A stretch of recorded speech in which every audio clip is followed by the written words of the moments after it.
राम राम जी सभी को। जय माता दी। कैसे हो आप सब? उम्मीद करती हूँ अच्छे होगे और भगवान की कृपा से हमेशा अच्छे रहो। स्वागत है आप सबका आपके यूट्यूब चैनल साक्षी विवेक गहलोत में।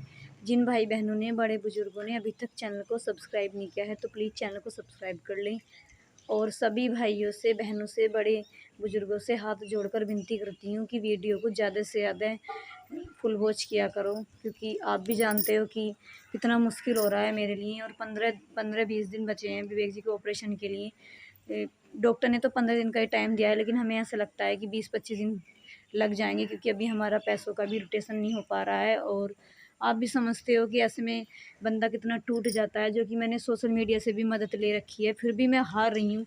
हर तरीके से मैंने सोशल मीडिया की मदद लेकर भी मैं हारती जा रही हूँ। ऐसा लग रहा है कि भगवान ने कैसी मुसीबत में मुझे यहाँ ला के खड़ा कर दिया है। तो प्लीज़, मैं आपसे कोई पैसा वैसा नहीं मांग रही हूँ ना। मैं आपसे बस इतना कहना चाहती हूँ कि आप वीडियो को फुल वॉच कर देना। जैसे भी मैं बनाती हूँ, कि जो भी वीडियो बनाती हूँ टाइम निकाल कर बनाती हूँ, क्योंकि मुझे भी, और रात को उसको एडिटिंग, दिन में मुझे टाइम नहीं लगता है।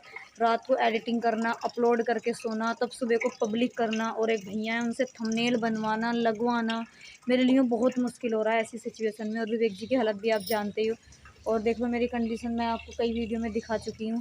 34-35 किलो वजन बचा है। यही सर में मेरे टेंशन रहती है कि कैसे करूँगी, कैसे करूँगी, क्योंकि विवेक जी का टाइम बहुत ज़्यादा बड़ा होता जा रहा है और घर का काम भी निपट रहा है धीरे धीरे। अभी तो स्टार्टिंग की है। और डुग्गू आज स्कूल में क्रेशन बनेगा, आज उसको क्रेशन बनाया जाएगा स्कूल में भी, तो वो भी स्कूल गया है। मैंने उसको कहा था कि घर से कृष्ण बन के जा, लेकिन वो नहीं बना, ड्रेस पहन के गया है। डर रहा था, कह रहा मेरी मैम मारेगी ड्रेस पहन के नहीं जाने का। तो लेकिन उसे क्या पता कि आज कृष्ण का दिन है। तो आज आया था स्कूल से मैसेज कि कृष्ण बनाकर भेजना, लेकिन वो नहीं बन के गया है।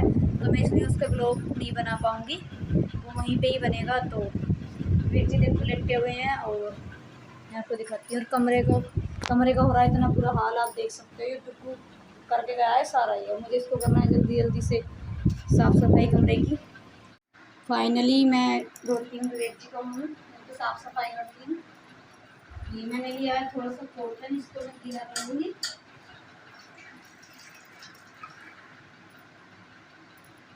आँखें खोलो, आँखें तो बिल्कुल खोल नहीं रहे, बिल्कुल कसम खा लिया आँख नहीं खोलने की है।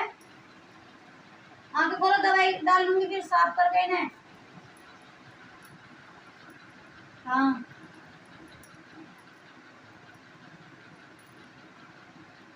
दवा करो, दांत साफ कर दूँ करो।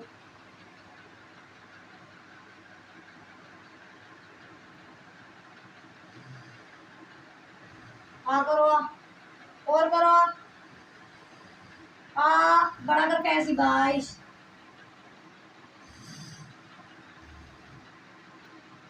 करो।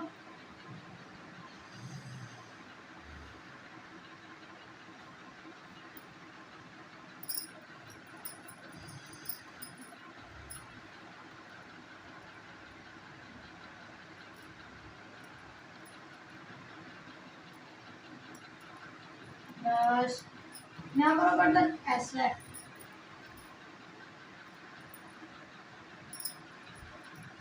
दिखा। बस बस बस बस बस। आँख खोलो, आँखें खोलो।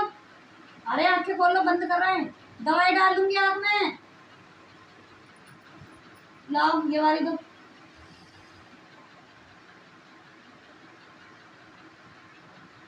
बस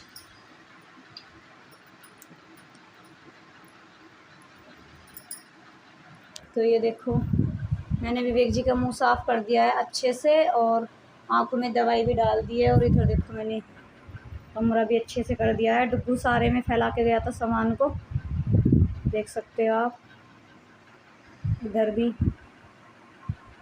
और आज मैं आपको दिखाती हूँ कि विवेक जी की कितनी सारी दवाइयाँ भी रखी हुई हैं।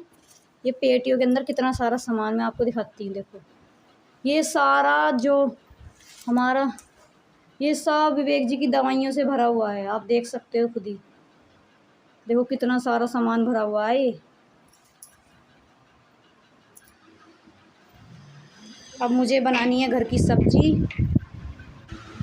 एक माता जी आई हैं मांगने के लिए, उन्हें देखकर मेरे आंसू आ गए, मैं अपने आंसू नहीं रोक पाई।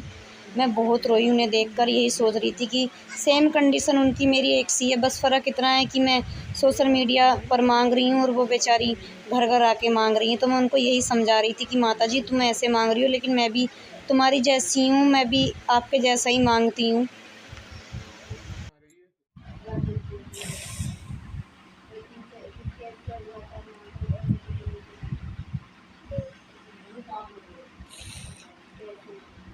बस अंतर इतना है कि तुम माए का मांग रही हो और मैं दुनिया से मांग रही हूँ। फर्क हम तुम दोनों में और मेरे में ज़्यादा ना है।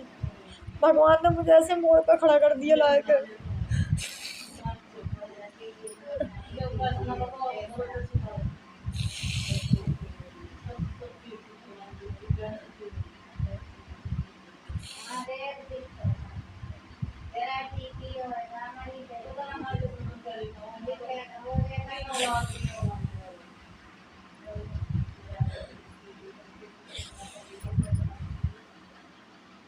दे दो मम्मी, कोई हो तो पैंट स्कर्ट का कपड़ा ही दे।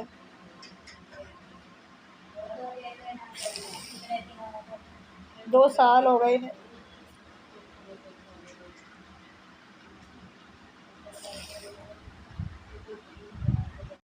मैंने उनसे बोला कि अंदर आकर देखो मेरे पति की कंडीशन और आपको भी पता लग जाएगा कि मैं भी कितनी दुखी हूँ। तो वो अंदर आई और वो भी रोने लगी, क्योंकि उन्होंने भी बहुत मन थोड़ा किया मेरी तरफ को देखते हुए। मैं भी बहुत रोई, इनको देखकर मैं अपने आंसुओं को नहीं रोक पाई। तुम कहाँ से आई हो?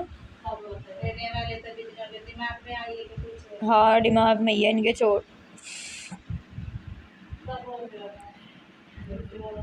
तुम्हें देख के मुझे रोना इसलिए आई है कि बस फर्क इतना है कि तुम गांव में मांग रही हो, मैं दुनिया सब फोनों पर मांग रही हूँ। अब तो भगवान ने सब काम करवा दिए।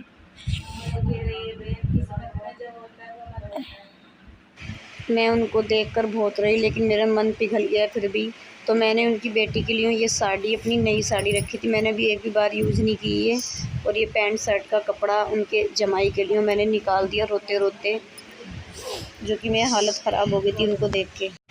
वो पैंट और शर्ट दोनों और साड़ी को लेकर जा रही हैं और बहुत ज़्यादा हो गई थी उससे, क्योंकि उनको पसंद आ गए थे। और ये वॉइस आवाज़ में कम से कम 2 घंटे बाद डाल रही हूँ अपनी, क्योंकि उस टाइम मैं बहुत ज़्यादा रो रही थी, तो उस टाइम मैं अच्छे से वीडियो नहीं बना पाई थी। रोना इसलिए आ रहा था कि भगवान कैसी कैसी सिचुएशन खड़ी कर देता है कि लोग अपनी इज्जत और कुछ इज्जत की ना परवाह करते हुए भी अपने बच्चों के पेट के लिए ये सब करते हैं। और देखो मैं भी कर रही हूँ, मैं भी सोशल मीडिया पर आ चुकी हूँ। तो ये तो मेरा मन, और मैं जानती हूँ कि मैं कैसे अपने दिल को पत्थर बना के सोशल मीडिया पर आई हूँ और कैसे लोगों के ताने सुनती हूँ सिर्फ विवेक जी के लिए हूँ, और हासिल मुझे फिर भी कुछ नहीं मिल रहा है। दी गई है जो मांगने के लिए वो आई थी, और मेरे भी आंसू अब रुक चुके हैं, क्योंकि ये भी थक गए होंगे बहते बहते। मैं इसलिए रोई उनको देखकर कि मुझे ऐसा लगा कि बस फ़र्क इतना है हम दोनों में कि वो बेचारी गाँव-गाँव आके मांग रही है और मैं सोशल मीडिया पर मांगती हूँ। भगवान किसी के साथ ऐसा ना करे। भगवान अगर किसी को जीवन दे भी रहा है तो इस कदर ना दे कि वो दुनिया के ताने सुनकर ठोकरें खाता कर उसको जीना पड़े। ऐसी ज़िंदगी भगवान किसी को ना दे, बस यही मैं ईश्वर से प्रार्थना करती हूँ। और जब वो आई थी तो मैं पहले ही थोड़ी टूटी हुई थी, क्योंकि मुझे भी टेंशन चल रही है मेरी भी।